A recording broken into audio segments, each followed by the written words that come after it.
bikin singgiku akaku are nilare chokodo।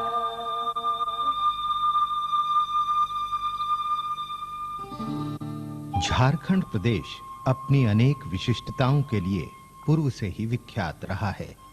इन विशिष्टताओं में जो विशिष्टता अध्येताओं एवं मानव विज्ञानियों को सबसे अधिक आकर्षित करती है, वो है झारखंड प्रदेश में निवास करने वाली विभिन्न जनजातियों की जीवन शैली, परंपराएं, सामाजिक मूल्य तथा आस्था और विश्वास। प्रायः समस्त जनजातीय समुदायों का समाज समता मूलक होता है, जिसमें न कोई बड़ा होता है न छोटा, अपितु कोई भी सामाजिक निर्णय सबकी सहमति से लिए जाते हैं और प्रत्येक कार्य आपसी सहयोग से मिलजुल कर करने की परंपरा रही है। सामुदायिकता और सहयोग की यह भावना इनके कृषि कार्य, गृह निर्माण, शादी विवाह और पर्व त्योहारों में विशेष रूप से परिलक्षित होती हैं। झारखंड के जनजातीय समूहों द्वारा मनाए जाने वाले विभिन्न पर्व त्योहारों की विशेषता यह है कि संपूर्ण क्षेत्र में ये एक ही तिथि में संपन्न नहीं होते। इसी प्रकार मंडा पूजा भी अलग-अलग गांवों में सुविधानुसार चैत्र मास से प्रारंभ करके आषाढ़ मास तक में मना लिया जाता है। मंडा पूजा में भक्तगण एवं श्रद्धालु जलते अंगारों पर नंगे पांव चलकर तथा ऊंचाई पर बने झूलन से झूलकर परिक्रमा करते हुए अपनी भक्ति एवं आस्था का प्रदर्शन करते हैं। झारखंड में मंडा पूजा की तैयारी वसंत ऋतु के आगमन के साथ ही शुरू हो जाती है, जब वन के फूल पौधों पर नई पत्तियां और फूल आकर मादक मौसम की सुखद सूचना देने लगते हैं। ऐसे मौसम में होली, सरहुल और रामनवमी जैसे त्योहार के बीतने के साथ ही मंडा पूजा का समय निकट आ जाता है। गांव में महिलाएं अपने घरों की साफ सफाई और लिपाई पुताई करना प्रारंभ कर देती हैं। जनजातीय समुदायों का जीवन प्रारंभ से ही प्रकृति से जुड़ा रहा है।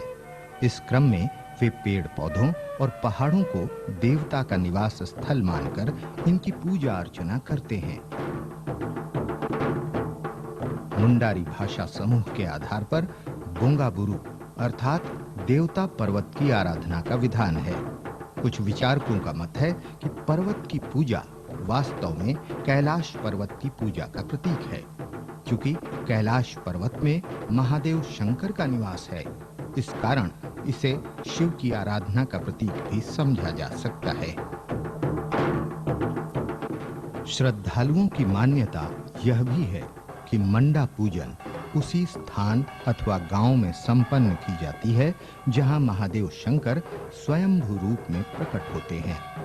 इस स्थिति में वे स्वयं गांव समाज के किसी व्यक्ति को, पुरोहित अथवा गांव के पाहन को उस स्थान में अपनी उपस्थिति का दर्शन स्वप्न में देते हैं। ऐसे स्थान पर प्रायः आम सहमति से शिव मंदिर का निर्माण होता है और उस स्थान विशेष पर मंडा पूजा की जाती है। मंडा पूजा की विशेषता यह है कि झारखंड क्षेत्र में इसे जनजातीय समुदायों के साथ-साथ अन्य समुदाय के लोग भी संपूर्ण उत्साह एवं श्रद्धा से मनाते हैं। इस पूजा में पुरुषों के साथ-साथ महिलाएं भी समान रूप से सहभागी होती हैं।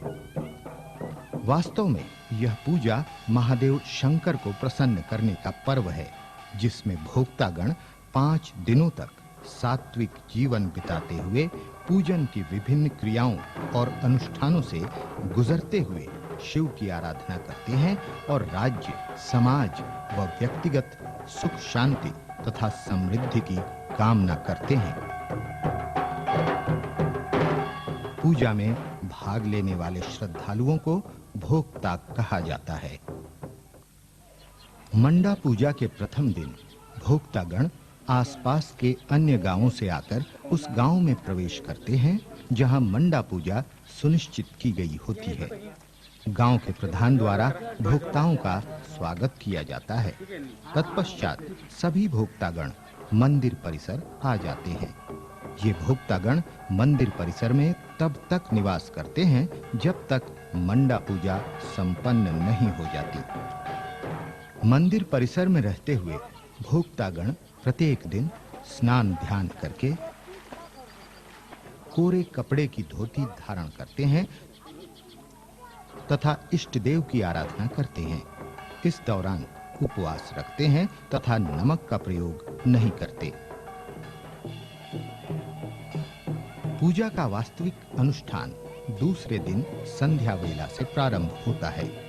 गांव के पाहन की अगुवाई में पुरोहित, लोहरा एवं भोक्तागण को साथ लिए हुए लोग सर्वप्रथम गांव के मुहाने पर स्थित देवी गुड़ी जाते हैं, जहां आदि शक्ति की प्रतीक देवी की पूजा की जाती है।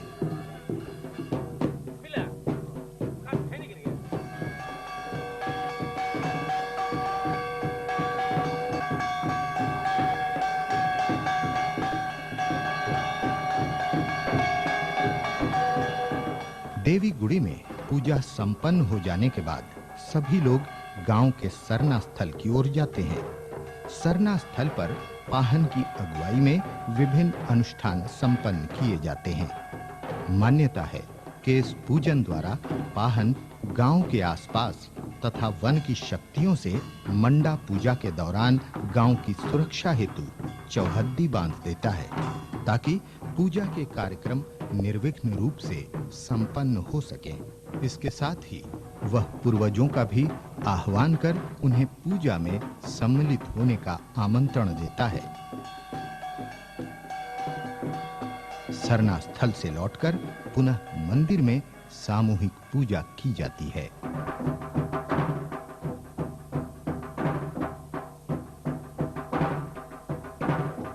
इस पूजा के क्रम में तीसरे दिन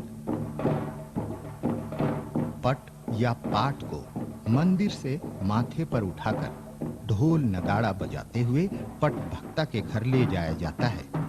पाट या पट लकड़ी की बनी मनुष्यनुमा आकृति होती है, जिसे महादेव शंकर का प्रतिरूप माना जाता है और पट की सेवा करने वाले भक्त को पट भक्ता कहा जाता है। पट भक्ता के घर में पाहन पाट को स्नान करवाता, उस पर पुष्प अर्पित करता एवं सिंदूर मलता है। पट भक्ता के घर में अनुष्ठान होने के बाद पाट को मंदिर लाया जाता है, जहां पूजा अर्चना की जाती है और इसके बाद पट भक्ता पाट को सर पर उठा लेता है और सब लोग इसे समारोह पूर्वक गांव के लोहरा के घर ले आते हैं।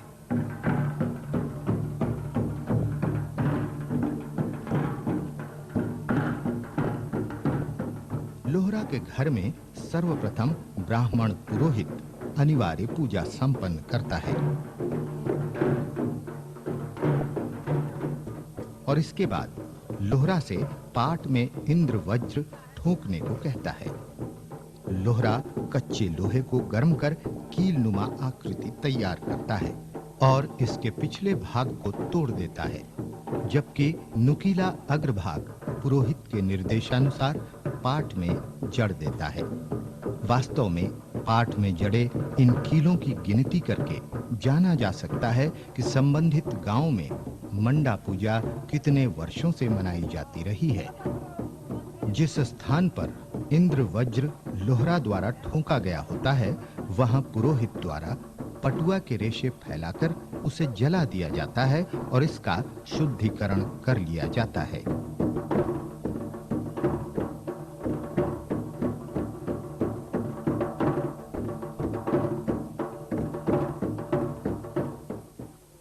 इस अनुष्ठान के पश्चात पटभक्ता पाट पर पीठ के बल लेट जाता है।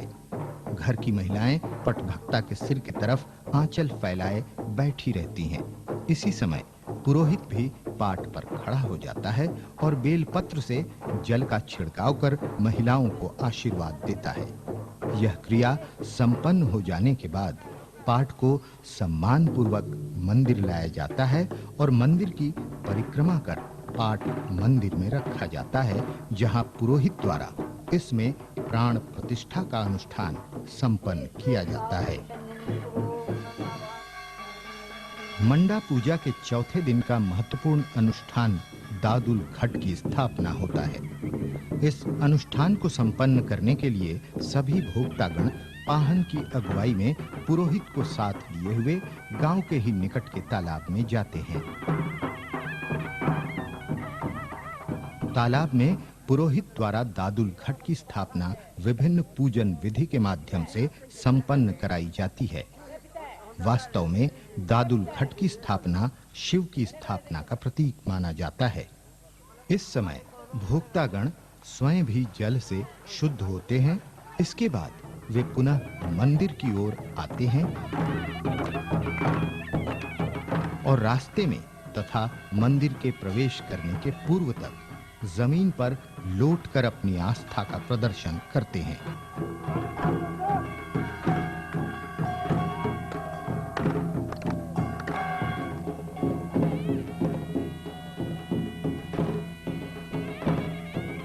जब भोक्तागण गांव में प्रवेश करते हैं तो महिलाएं रास्ते को साफ सुथरा करती हैं।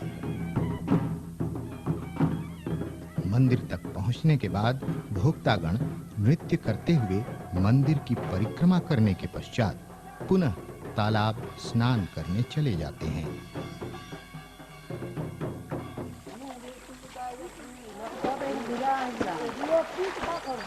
मंडा पूजा में महादेव शंकर के साथ-साथ आदि शक्ति की प्रतीक देवी की आराधना का भी विधान है। इसके लिए कलिका घट का अनुष्ठान किया जाता है। सर्वप्रथम मंदिर में पाहन एवं पुरोहित की अगुवाई में पूजा की जाती है और मिट्टी के एक पात्र अथवा घट में जल भरकर उसका मुख मिट्टी से भर दिया जाता है। तत्पश्चात उस घट को गुलैची के फूलों से सजाया संवारा जाता है। घट का निर्माण हो जाने के बाद भोक्तागण पाहन की अगुवाई में तालाब जाते हैं।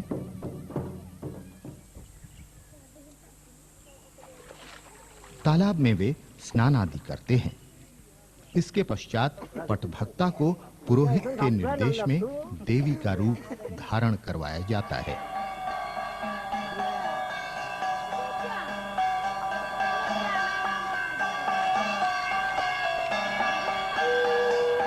पुरोहित द्वारा पूजन क्रिया संपन्न करते ही पटभक्ता स्वतः बेसुध होने लगता है और अन्य भोक्ता गणों को उसे सहारा देना पड़ता है। मान्यता है कि इस समय पटभक्ता पर देवी आ जाती है और उसे अपनी सुध नहीं रहती और सभी तालाब से मंदिर तक घट लिए आते हैं। कलिका घट की स्थापना के अगले दिन भोक्तागण तालाब में स्नानादि के पश्चात मंदिर आकर पूजा करते हैं और पाठ को लेकर सबसे पहले गांव के प्रधान अथवा मुंडा राजा, पढ़ा राजा के पास बाजे गाजे के साथ ले जाते हैं।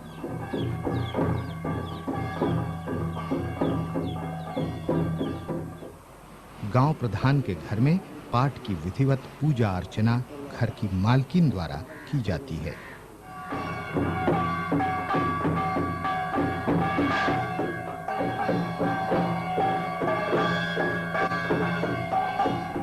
इसके बाद एक बार फिर पाट को जमीन के समानांतर उठाकर रखा जाता है, जबकि पटभक्ता उस पर लेट जाता है और पुरोहित उस पर खड़ा होकर वही क्रियाएं दोहराता है जो आरंभ में लोहरा के घर में संपन्न की गई होती हैं।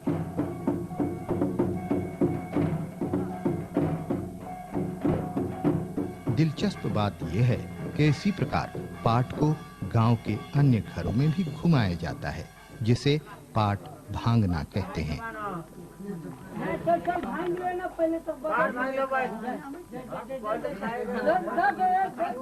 इसके पश्चात पाट को मंदिर में लाकर पुनः प्रतिष्ठित कर दिया जाता है। जिस दिन शिव के प्रतीक पाट को घर-घर घुमाया जाता है, उसी दिन शाम में भोक्तागण तथा गांव के अन्य श्रद्धालु मंदिर में पूजन के पश्चात पुरोहित को कंधे पर बिठाकर तालाब ले जाते हैं।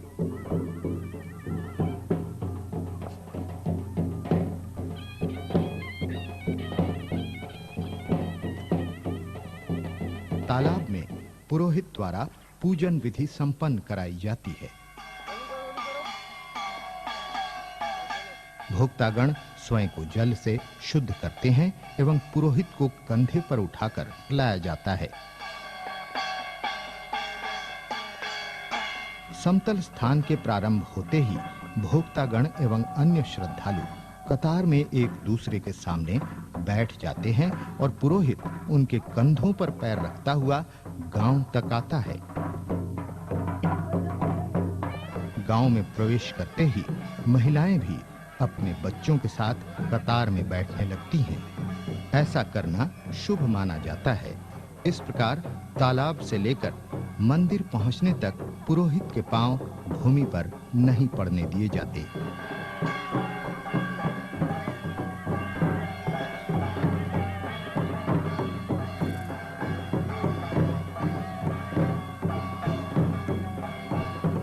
शाम होते ही मंडा पूजा स्थल के चारों ओर मेले का सा वातावरण तैयार हो जाता है।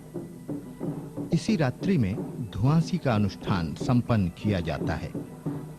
धुआंसी के खंबे के निकट ही एक हवन कुंड खोदा जाता है।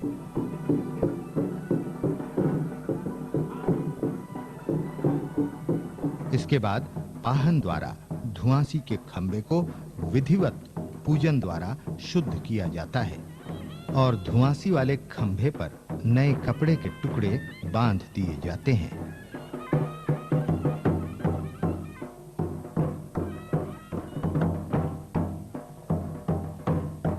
कुंड में सूखी लकड़ियां डाल दी जाती हैं और इसके बाद पुरोहित द्वारा अनुष्ठान के साथ जलता हुआ एक पलीता कुंड में डाल दिया जाता है।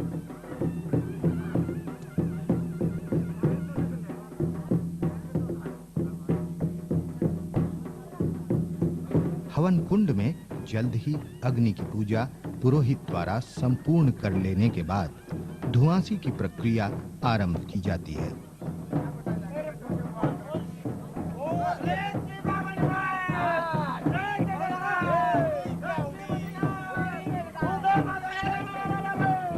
धुआंसी की प्रक्रिया से गुजर चुके भोक्ताओं को महिलाएं माला पहनाती हैं और फिर एक अन्य अनुष्ठान भी होता है जिसमें भोक्तागण जमीन के ऊपर रखे रंगैनी के कांटेदार पौधे के ऊपर से कलाबाजी करते हुए मंदिर में प्रवेश कर जाते हैं। जब भोक्तागण इस परीक्षा में सफल हो जाते हैं तो अपने आनंद का प्रदर्शन नृत्य के द्वारा करते हैं।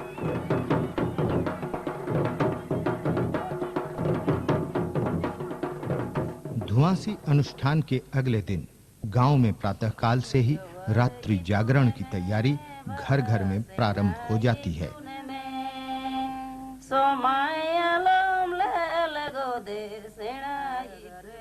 महिलाएं घरों में गुलैची के फूलों की मालाएं मनोयोग से बनाती हैं। यह माला भोक्ताओं को पहनाने के लिए और शिव जी पर चढ़ाने के लिए बनाई जाती हैं।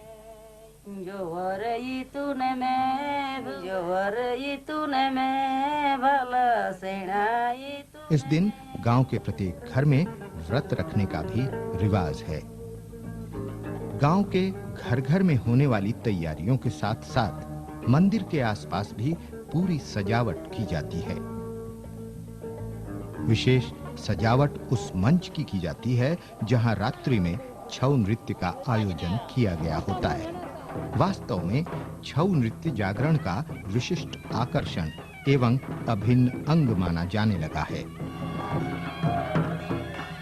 शाम घिरते-घिरते लोगों की भीड़, जिसमें महिला, पुरुष एवं बच्चे सम्मिलित होते हैं, मंडा पूजा स्थल पर एकत्र होने लगती है। व्रत रखी हुई महिलाएं प्रातःकाल बनाई गई फूल मालाओं एवं अन्य पूजन सामग्रियों के साथ इस शाम मंदिर में आती हैं और महादेव शंकर की पूजा अर्चना करती हैं।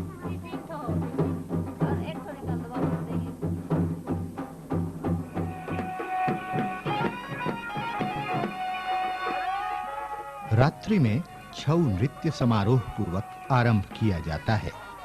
इस नृत्य के विषय प्रायः पौराणिक धार्मिक कथाओं पर आधारित होते हैं, जिसे उपस्थित जनसमूह संपूर्ण मनोयोग से देखता और आनंद उठाता है।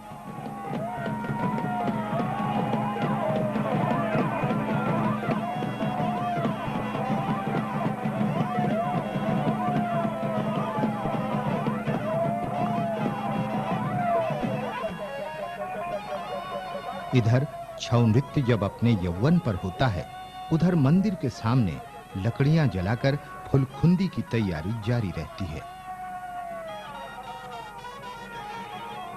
छऊ नृत्य का कार्यक्रम सुबह का उजाला फैलने के कुछ समय पहले समाप्त हो जाता है। तब तक फुलखुंदी में भाग लेने वाले भोक्तागण एवं महिलाएं तालाब में स्नान करने चले जाते हैं। इधर फुलखुंदी के लिए तैयार की जाने वाली अग्नि भी जलकर अंगारे का रूप धारण कर चुकी होती है और भोक्तागण भी स्नान ध्यान के पश्चात वापस लौट चुके होते हैं। फुलखुंदी प्रारंभ होने से पूर्व पुरोहित अग्नि की पूजा करता एवं गुलैची के फूल तथा कच्चे धागे को अग्नि में डालकर जांच करता है। यदि जांच सकारात्मक होती है तो वह भोक्तागणों को जलते अंगारों पर इष्ट देव का नाम लेते हुए चलने की अनुमति देता है। पुरोहित से अनुमति मिलते ही भोक्तागण एवं व्रत रखी हुई महिलाएं अग्नि पर चलने लगती हैं। फुलखुंदी के माध्यम से भोक्तागण अपनी आस्था का प्रदर्शन करते हैं। फुलखुंदी का शाब्दिक अर्थ फूलों पर चलना होता है। मंडा पूजा में जब कोई भोक्ता संपूर्ण आस्था के साथ जलते अंगारों पर चलता है तो उसे ऐसा अनुभव होता है मानो वह अंगारों पर नहीं बल्कि फूलों पर चल रहा हो।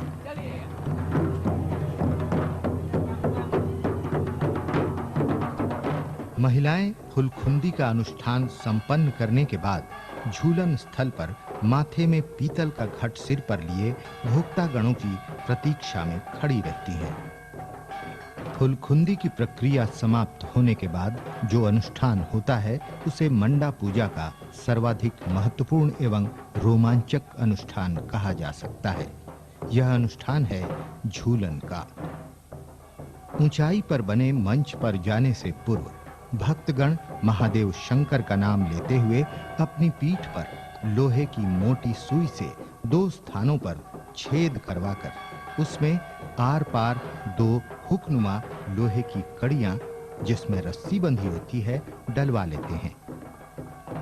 जब भोक्ता की पीठ पर रस्सी लगी लोहे की कड़ी डाल दी जाती है तब उसे बाजे गाजे के साथ झूलन स्थल पर पहुंचा दिया जाता है। झूलन स्थल पर पहुंचकर भोक्ता सर्वप्रथम झूलन खंभ पर माथा टेकता है। इसके बाद भोक्ता मंच पर जाने की तैयारी करता है। झूलन के मंच पर पहुंचने के बाद भोक्ता को झूलन वाले खंभे से उसी रस्सी के सहारे बांध दिया जाता है जिसके 2 सिरों पर लोहे की कड़ी लगी होती है और कड़ी पीठ में बिंधी होती है। झूलन के समय भोक्ताओं को देखकर ऐसा प्रतीत होता है मानो उनमें अलौकिक शक्ति का संचार हो गया हो और वो अपने समस्त कष्टों को भूलकर महादेव शंकर को प्रसन्न करने में लीन हो जाते हैं और 100 फीट ऊपर बने झूलन के सहारे परिक्रमा करते हुए भगवान शंकर का नाम लेकर पहनी हुई गुलैची फूलों की माला तोड़-तोड़ कर नीचे खड़े श्रद्धालुओं की ओर फेंकते हैं। श्रद्धालुगण इन फूलों को हवा में ही पकड़ने का प्रयास करते हैं क्योंकि इन फूलों को प्राप्त करना शुभ माना जाता है और मनोकामना की सिद्धि भी मानी जाती है। परिक्रमा समाप्त कर जब भोक्ता मंच से नीचे उतरता है तो उसे माला पहनाकर सम्मानित किया जाता है और उसे कंधे पर बिठाकर मंदिर में प्रवेश कराया जाता है।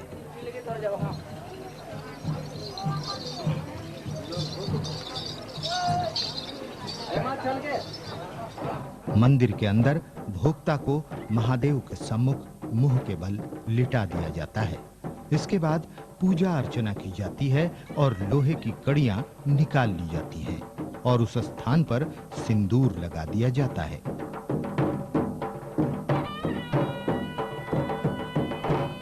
झूलन की समाप्ति के साथ ही मंडा पूजा का विधि विधान समाप्त हो जाता है और एकत्रित भीड़ धीरे-धीरे छंटने लगती है। मंडा पूजा का स्वरूप एवं पूजन विधि देखने में भले ही आदिम लगते हों, लेकिन ये तो मानना ही पड़ेगा कि संपूर्ण पूजा समाप्त होने तक भोक्तागण एवं श्रद्धालु जिन कठोर नियमों का पालन करते हुए अपनी श्रद्धा एवं भक्ति का परिचय देते हैं, वास्तव में वह अनोखा और रोमांचक है। मंडा पूजा मात्र आग पर जलना और झूलन पर झूलना ही नहीं, अपितु श्रद्धा, भक्ति और परंपरा की अद्भुत मिसाल है।